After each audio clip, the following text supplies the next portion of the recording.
Hello horror hounds, welcome to my horror house. Yesterday I went to go and see Immaculate. On a bit of a whim really, I wasn't planning on doing it, but I'm really glad that I did. One of the subgenres of horror that I absolutely adore is religious horror, and specifically Catholic horror. There's so much good stuff to mine there. Whilst most of Immaculate doesn't reinvent the wheel, what it does solidly and well, and then absolutely earns your patience with an ending that I won't spoil, but is absolutely glorious. Immaculate stars Sydney Sweeney as a novice nun travelling from America to Italy, where she's going to join a convent and take her vows. She falls pregnant. Miraculously, it's declared, because she's still a virgin.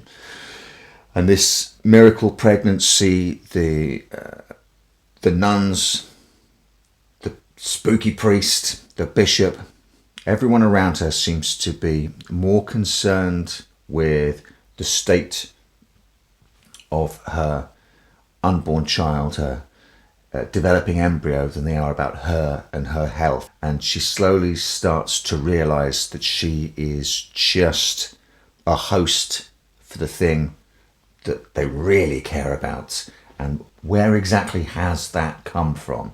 I won't spoil anything about the film for you, but what I will say is that it very competently and absolutely to my satisfaction wraps itself in all the trappings, be it visual, dogmatic, of the Catholic Church. That is exactly the kind of thing that I want to see from a Catholic-based horror movie. And sure, there are a couple of jump scares, mainly towards the start, but to its credit, for the most part, Immaculate avoids that and just lets the sort of slow creeping gothic and sort of baroque imagery of this Italian convent speak for itself. It reminded me a lot of Italian genre cinema from the late 70s. I guess this is set modern day, but once you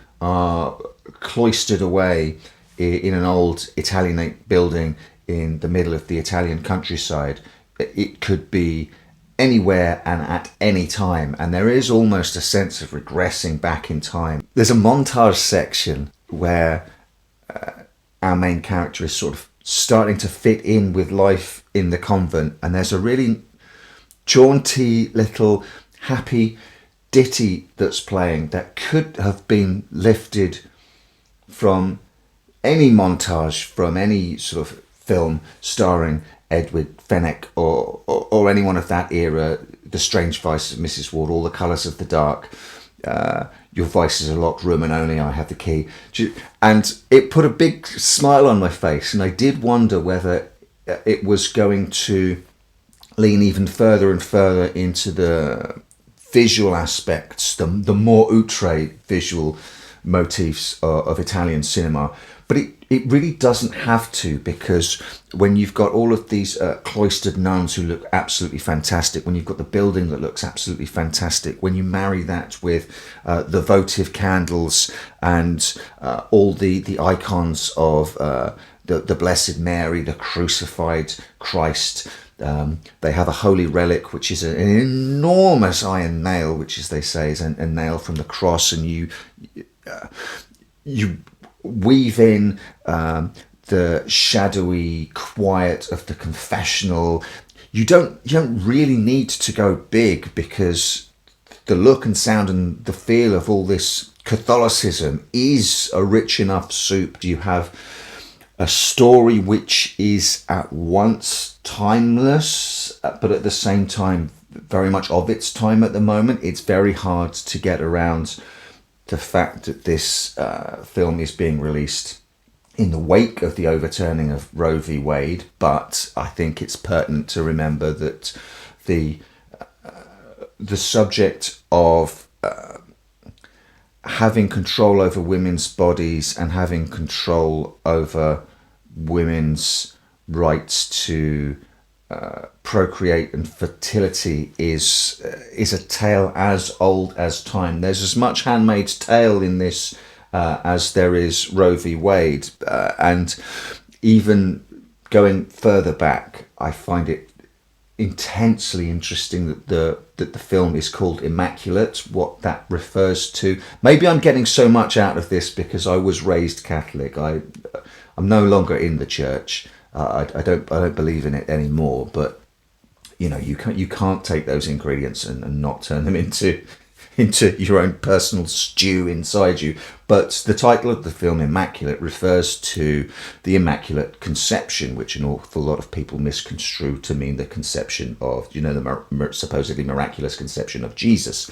But it refers to Mary's conception and this dogmatic notion that Mary was, from the point of her conception, this Immaculate Conception, she was born without original sin, and therefore was a unique and perfect vessel to be able to be the mother of God.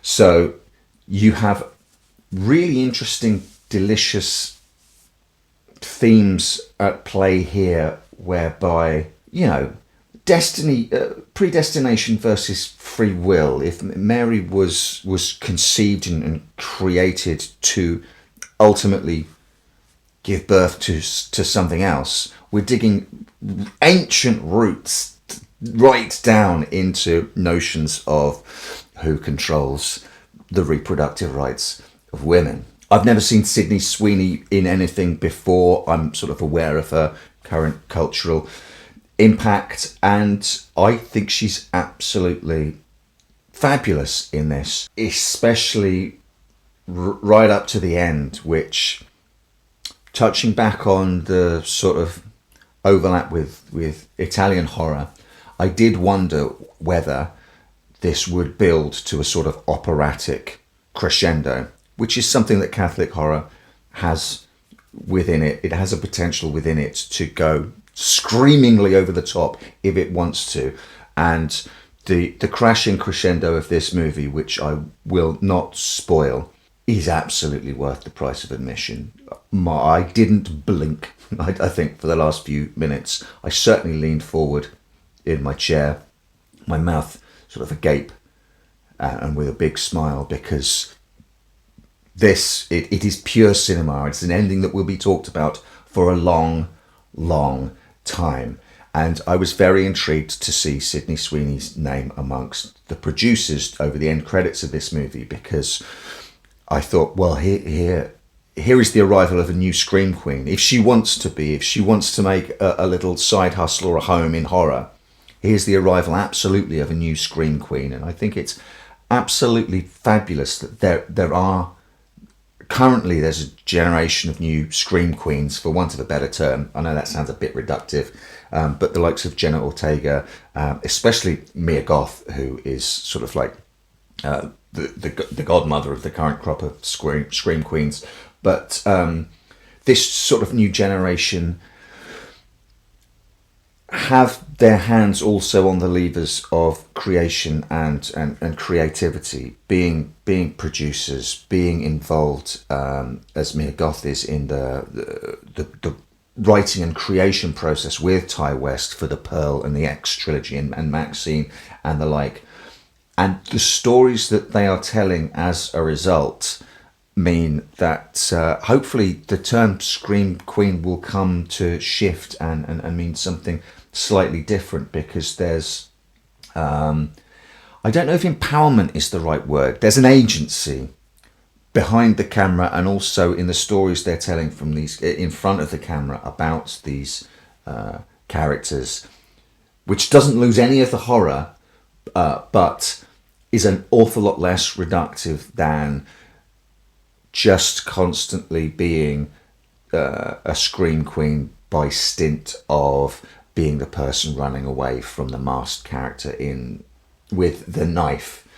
I guess Neve Campbell, with the character of Sidney Prescott, started a bit of that character has sort of steered the idea of what a scream queen is away from maybe the notion of a final girl to the notion of a survivor. Anyway, I'm rambling now. Yep, for the majority of its runtime, there will be nothing in Immaculate that you haven't seen elsewhere. What it does with those elements, I would say it does it very competently and gives me absolutely what I want out of a Catholic horror movie, and then just tops it off with an ending that is for the ages as far as I'm concerned. So Catholic horror is absolutely back, and this has completely whet my appetite for the new Omen movie, which is going to be coming out soon, and I've just got my fingers crossed now that that's good, because if we get a 1-2 punch of excellent Catholic horror movies in this season, what a treat. While I've got your attention, if you're still here, thank you very much. I don't do this, and I should do this more often, I think. But if you're a horror fan, you might want to consider buying my collection of horror short stories, 17 stories of death and desire. A real wide variety of things, from body horror, techno horror, creeping chills, supernatural, gothic. I think there's something in here for everyone. Zombies, werewolves, weird, watery shit. I can't wait for you to get to that story. But yeah, 17 stories of death and desire. I bid you welcome. I welcome you to my house. Welcome to my house. Welcome to my home.